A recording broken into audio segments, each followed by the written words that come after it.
So once again, the week has turned over, and this is obviously the week of Pantheon Launch, which I won't go into the far details, but obviously Pantheon does have a few modifiers active. There's a nifty one where basically using class abilities improves resistance and improves outgoing damage, in addition to access to surges, so you can probably spec out a little bit more. In addition, there is actually differences in the raid encounter. I jumped into Golgoroth to see what was about, and at least there is some high value, bigger targets than usual. Like there was 2 knights that I saw that was the Witness's conscripts, so there is at least newer enemies in there or different enemies in there.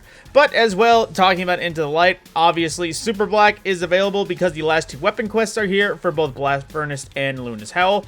For Blast Furnace is basically defeating Guardians anywhere rapidly, bonus progress in Onslaught, or just defeating Guardians or combatants using pulse rifles. So go ahead and pull out Outbreak Perfected again.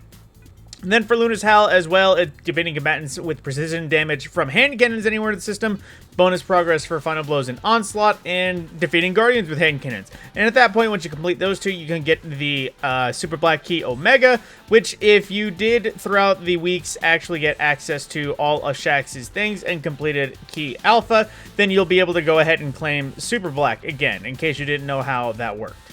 Now, as well, before the final shape, I believe Bungie has mentioned this is the last Iron Banner before the final shape, which of course means hopefully more time for Pantheon in the future if anyone's playing, but the first week of Pantheon might get a little distracted in case you're trying to wrap anything up. And of course, there is a few of the recent additions, the Lethal Abundance Auto Rifle, as well as the Race Walker Shotgun from this season. Although there is, of course, the Multi-Mach that was reintroduced, as well as Tusk of the Boar, the Wave Frame that came by some weeks ago. But these are the last chances you can get your hands on these 2 new versions, like I said, until the final shape happens. As well as just wrapping up anything, if it's gilding Iron Lord, completing Iron Lord, or anything else for Iron Banner this season.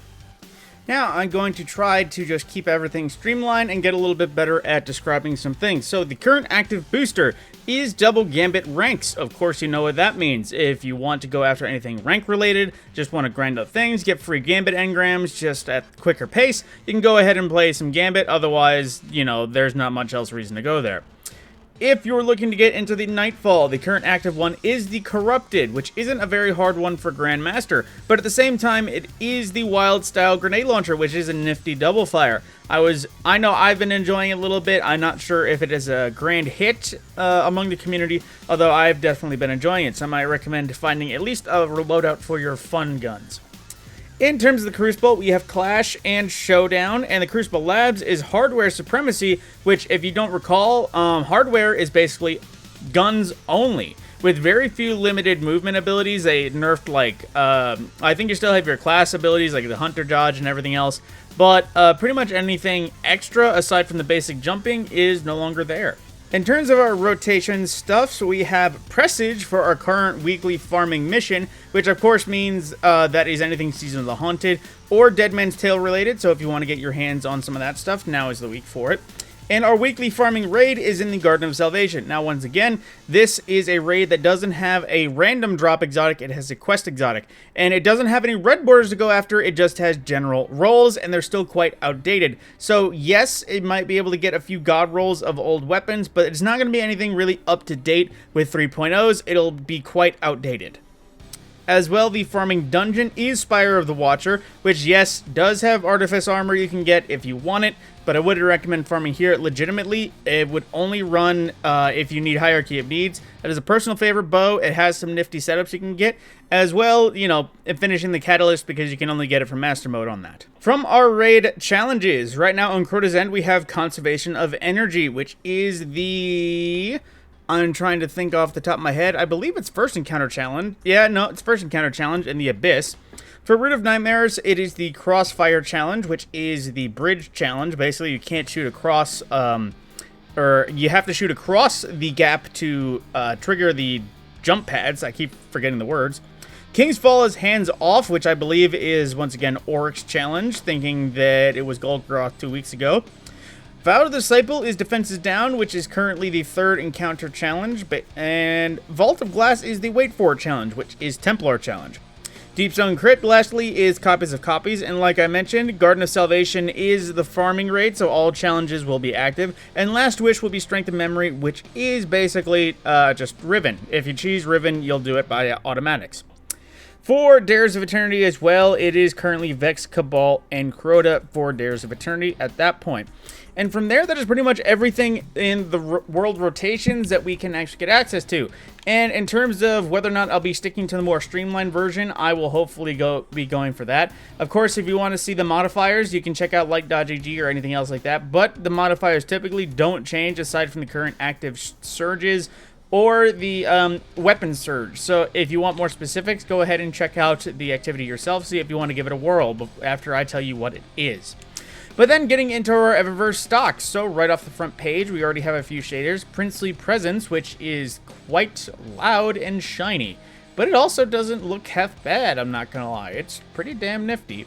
Plus it has a nice glow to it. Might pick that up personally. We also have a Postmatism, which is one that is a definite personal favorite of mine. Essentially a very spooky pumpkin, black and orange if you want a good idea for it, with a little bit of dark green here and there.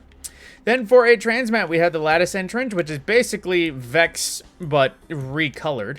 And we have Great White, which is the ornament for Hammerhead, which, of course, Hammerhead being back, it means you actually can have access to the alternate version ornament for it, which is very Izanagi's Burden in 801 style, in case you want something different than the basic Hammerhead. Well, basic new Hammerhead. Then, as well, we have the Rimshot emote, which is basically if you want to make a jump, or make a joke, and just do the bottom emote because somebody made a corny pun, you can go ahead and do that. But then into our main items, we have Bloody Tooth, one of those ones that does look pretty appropriate. A nice shiny black with dark bloodish orange red, but aside from that, it's pretty clean, but simple. As well, Copper Brand, which is one of those ones that makes you definitely look like you would be steampunk if you were made up of metal, or were Tin Man. Boreal Char, which is basically another one of those I want to have darker colors with a little bit of color look, not half bad though. As well, Cursed Azure from Season of Plunder, which is one of those ones that looks really good on the weapons from that season, but on many other things, doesn't really ring a bell. It does look half bad though. For Transmats, we have Corrupted Ether from Forsaken, which is basically spawning in like average Scorn.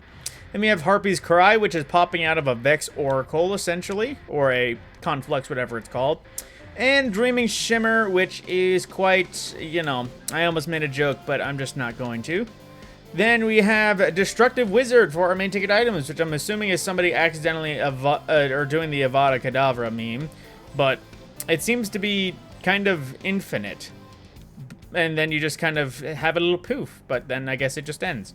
Then for armor, this is actually a different set of armor than expected. The Season of Dawn armor has fully gone through, so now we're going back to a new set of armor, I'm assuming on all classes, which would be the armor from the Black Armory season of Eververse. So if you want to get some more armor looks, just to give you an idea of what it is, I need to delve through the archive a bit, though. At least for the Titans. If you want something like this, or the full set or any specific pieces, same with a variety of other characters. If you want to check the archive and see the Black Armory logo on that set, go ahead and see if in the future there's any specific pieces, or if you want the whole thing, because it'll be rotating, I'm assuming, in the next 5 weeks, every week at Eververse for the respective characters. Then for a Ghost Shell, we have the Overcharged Shell that was a part of the Arc Guardian set that didn't launch with Arc 3.0, but it's still a pretty nifty looking ghost nonetheless. We also have the Pallbearer ship, which is a weird flying disc, which doesn't look like a pallbearer or really themed. It's weirdly named, but simplest design. We also have the Lone Wolf, or the Lone Howl vehicle from Season of the Splicer, which I'm not sure if this is supposed to be a Silent Fang reference or anything. It might be Anna Bray, just because I think that's her logo, but you know, it's hard to say for sure. Nothing's confirmed. And we also have Iridescent Death, which is for, I almost called it Thorn. Crimson, which is one of those ones that cleans it up, removes the extra spikes, but also is just a generally clean metallic green, dark army green look. If I liked Crimson, I probably would run this personally. And lastly, as always, we have the crappy Ghost Projection, which doesn't look half bad. I'm not going to lie, of all the Ghost Shaders or Ghost Projections I've seen, this is pretty solid. But, you know, they're still always not worth much of your time. Then checking in with Banshee to see what he has in his store. On the front page, Lunalata, something we've talked about a lot on this video series. Basically, a lightweight boat, quite outdated, has some nifty rolls, but it is lost to time, I would say, as a variety of other things. Not the same thing with Cartesian Coordinate, though, because with access to things like Vorpal, even though it's just about as old as Luna, that's not Lunalana, that's Whispering Splab. But even though it's just about as old as it, if only just a little bit younger, it is still a very solid damage option if you can get something other than Hipfire Grip in addition to Vorpal. And we also have Vulpecula, one of the last of its kind, as it was one of the last weapons that dropped before Crucible. First of its kind, or before Crucible, before crafting. It is the first of its kind, though, in that this is among the first wave of Stasis primary weapons. So it's still pretty nifty vertical frame, though, so it is lacking in pure damage, though. Then as well, Disparity, a pulse rifle I know I've seen more than anything else in Banshee's gun stock. Basically, aggressive frame burst pulse rifle, access to nifty things like Desperado, Kill Clip, Rapid Hit, and of course stasis perks like Headstone. But at the same time, it is craftable, so if you want to find a nifty roll, I suggest making this for yourself and creating it yourself. As well, the same kind of goes for Bump in the Night. This one, Stasis Rocket Launcher, has things like Chill Clip on it, and of course the usual variety of Rocket Launcher perks. However, due to its nerf some time ago where Chill Clip didn't interact with Gallahorn anymore, I would just say this is a nifty placeholder, or just something to add to the Craftables collection in case you want to make up, you know, every craftable weapon in the game.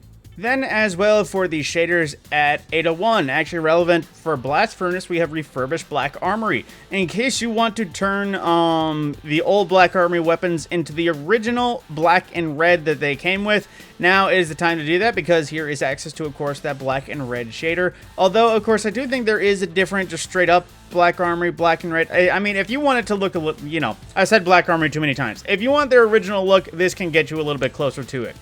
As well, we have Bray Innovation from Season 3, which is basically the Bray Tech look. It's not going to load, but actually the colors here are quite true. The blue is the base, there's a lot of the yellow highlights, and then there's just random silvers and grays occasionally throughout the shader. And then as well, New Monarchy Legions, which again, this preview is actually kind of accurate for once. All four of these colors kind of just random mashed into random parts of, you know, your Guardian, whoever you want to see.